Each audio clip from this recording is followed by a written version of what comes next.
everyone, welcome back to evidyas.in. This is Varsha.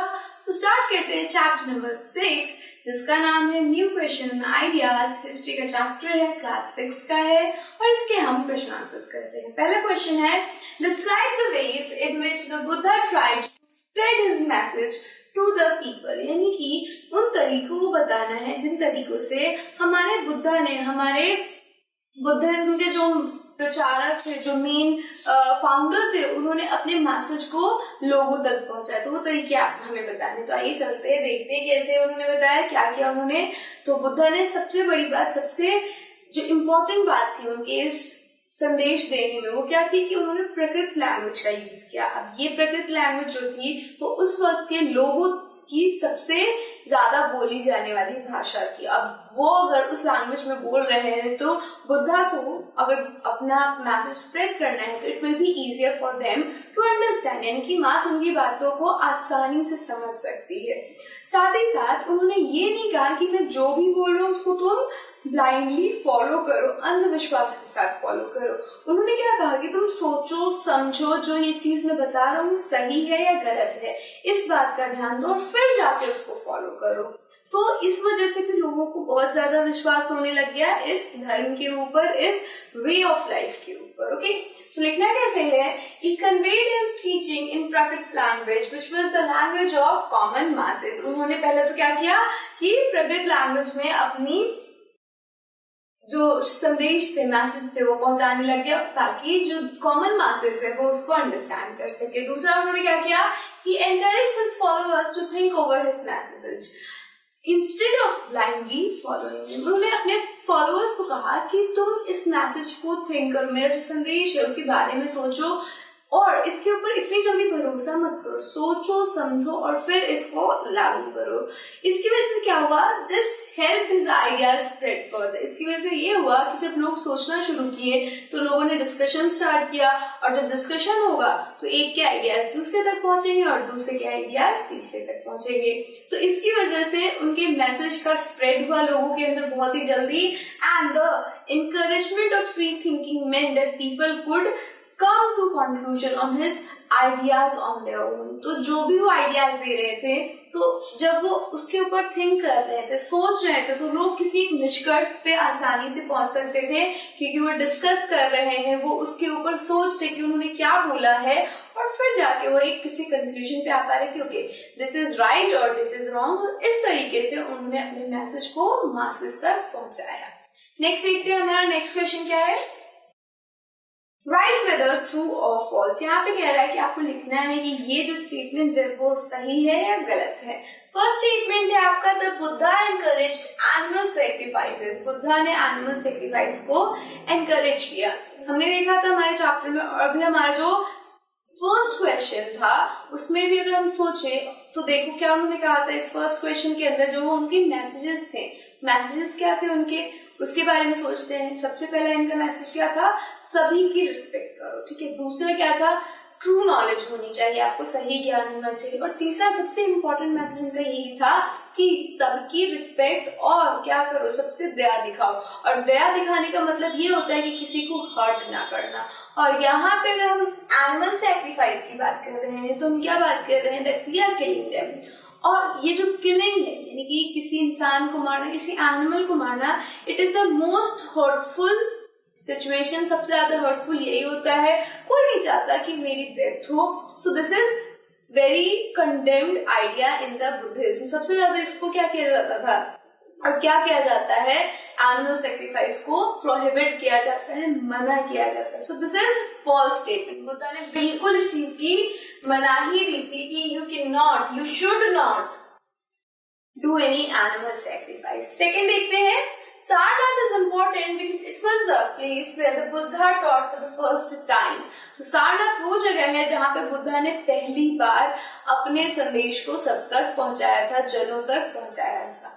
तो this is true statement. उन्होंने सारनाथ में पहली बार अपनी शिक्षा दी थी। नेक्स्ट स्टेटमेंट है हमारे पास, the Buddha taught that karma has no effect on our lives। Buddha का ये कहना था जो हमारा कर्म है वो उसका कोई इफेक्ट नहीं होता हमारी लाइफ पे। लेकिन अगर हम देखें प्रैक्टिकली, अगर सोचे तो आप अगर किसी को एक थप्पड़ मारते हो, what he does, he also slaps you. अगर वो उस वक्त आपको स्लैप नहीं करता है तो कभी ना कभी कुछ ना कुछ ऐसा होता है कि आप उस डिसीजन को रिग्रेट करते हो कि मेरे को ऐसा नहीं करना चाहिए था. तो ये क्या है? कर्मा है कि आपको कभी भी किसी को हर्ट नहीं करना है, वरना फिर आपको क्या होगा? हर्ट मिलेगा ही मिलेगा. तो karma has an effect on our life. और बुद्धा ने ये बात बताई थी, और बुद्धा ने ये भी बताया था कि कर्मा सिर्फ हमें इसी लाइफ में इफेक्ट नहीं करती है. अगर हमने कुछ काम आज किए तो हमारी इस लाइफ को तो अफेक्ट कर ही रही है, साथ ही साथ जो हम नेक्स्ट लाइफ अपना लेंगे, नया जन्म लेंगे, उस वाले लाइफ में भी हमें अफेक्ट करेगी. सो सी वाला जो हमारा statement it is completely false. Next देखते हैं. सो नेक्स्ट है बुद्धा अटेन्ड एनलाइटमेंट एट बोध गया. बुद्धा ने जो एनलाइटमेंट थी, निर्वाणा थी, वो कहाँ पे उन्हें मिली थी? बोध गया के अंदर. So this statement is completely true. True statement है ये. And the fifth one, the E part, is that Upanishadic thinkers believed that Atma and Brahman were ultimately one. आपको क्या लगता है कि आत्मा और ब्राह्मण, यानी आत्मा क्या है? इंडिविजुअल सोल, और ब्राह्मण क्या है? Universal soul. क्या वो एक है? तो हाँ, दे आर सेम. वो दोनों ही सेम है. क्यों है? क्यों वन है वो? क्योंकि वो लोग एक दूसरे से जुड़ी हुई है. हमारी जो इंडिविजुअल सोल है वो एक यूनिवर्सल सोल से कनेक्टेड है, और इसी वजह से ये एक है. यानी कि ये वाला स्टेटमेंट हमारा ट्रू होगा. This is our true and false. इसके आंसर्स ये रहे. सो नेक्स्ट हमारा थर्ड क्वेश्चन है, What were the questions that Upanishadic thinkers wanted to answer? क्या क्वेश्चन थे जिनके आंसर हमारे उपनिषदिक थिंकर्स जानना चाहते थे? तो फर्स्ट क्वेश्चन था कि What happens after death? Death के बाद क्या होता है? क्योंकि किसी ने नहीं देखा कि डेथ के बाद क्या होता है. सेकेंड क्वेश्चन ये था कि क्या डेथ के बाद भी कोई लाइफ है या नहीं है.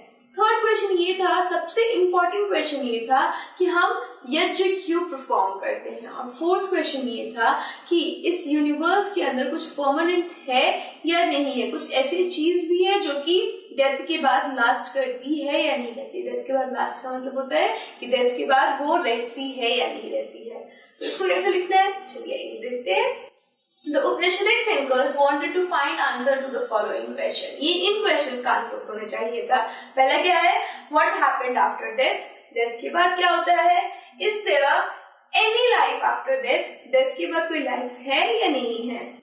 Why should sacrifices be performed? Sacrifices क्यों perform करने चाहिए? Killing क्यों होनी चाहिए animal की? क्यों करते हैं लोग? तो ये सारे questions थे. And fourth one was, Is there something permanent in universe which lasts even after death? क्या कुछ ऐसा है जो इस यूनिवर्स में बच जाता है डेथ के बाद भी?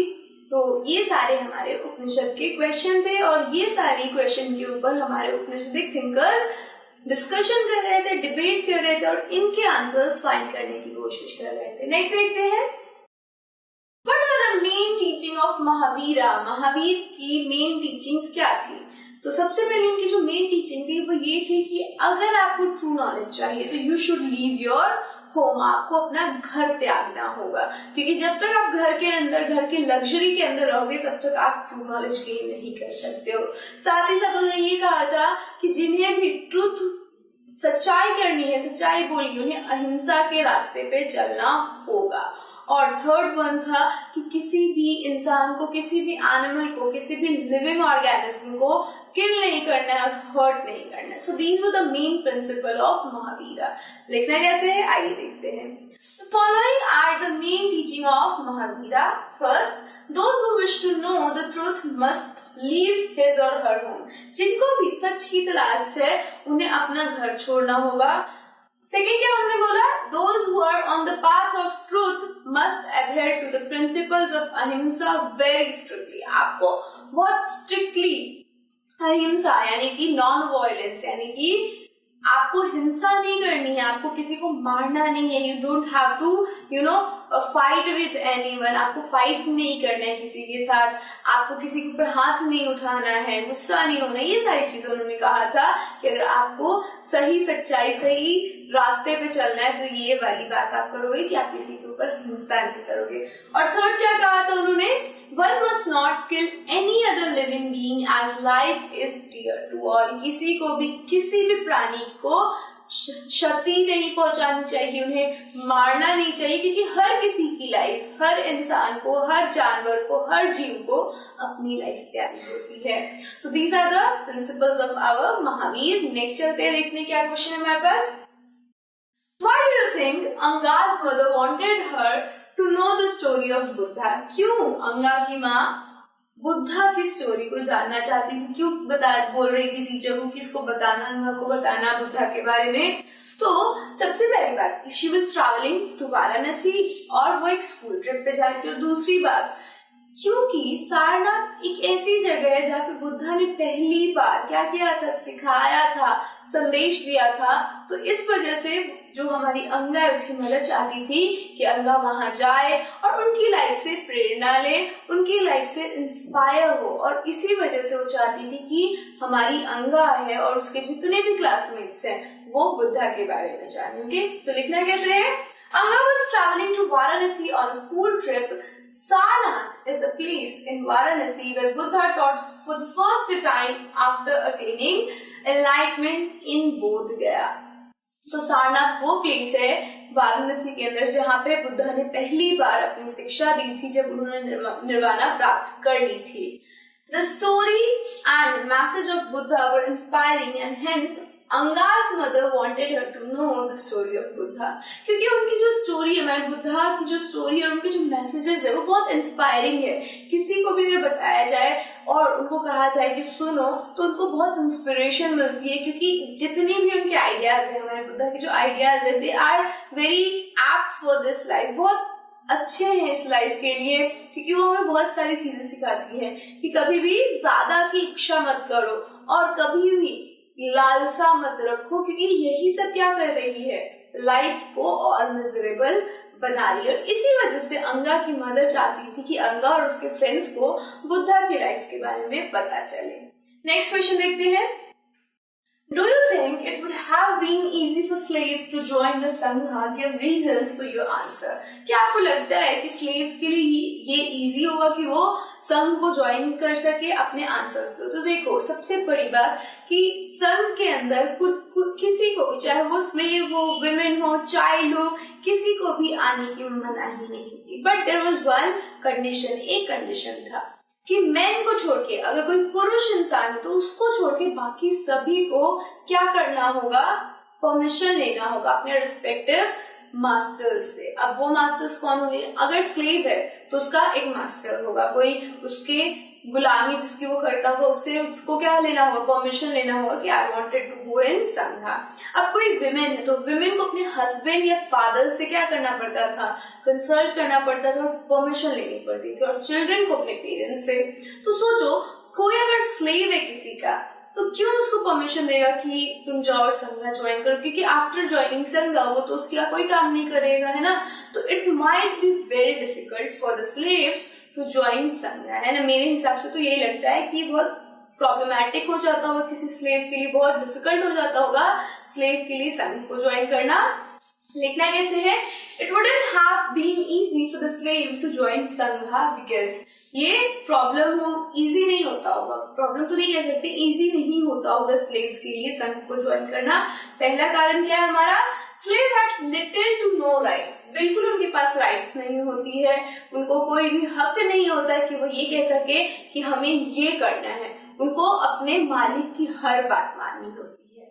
Second, it was not necessary that a slave would get a kind master, और ऐसा जरूरी नहीं है कि एक स्लेव को एक काइंड मास्टर मिले, एक दयालु मास्टर मिले। कई इंस्टेंसेस हमने देखे हैं कि जो मास्टर्स होते थे इन स्लेव्स के, वो इतना मारते थे, इतने क्रूर हुआ करते थे कि इन स्लेव्स की कई बार तो हत्या भी हो जाती थी। समटाइम वो इतने परेशान होते थे कि बेचारे ऐसा रहता था कि भाई कहीं मेरा मास्टर मुझे कुछ कर ना दे, इतना डर जाते थे वो स्लेव्स।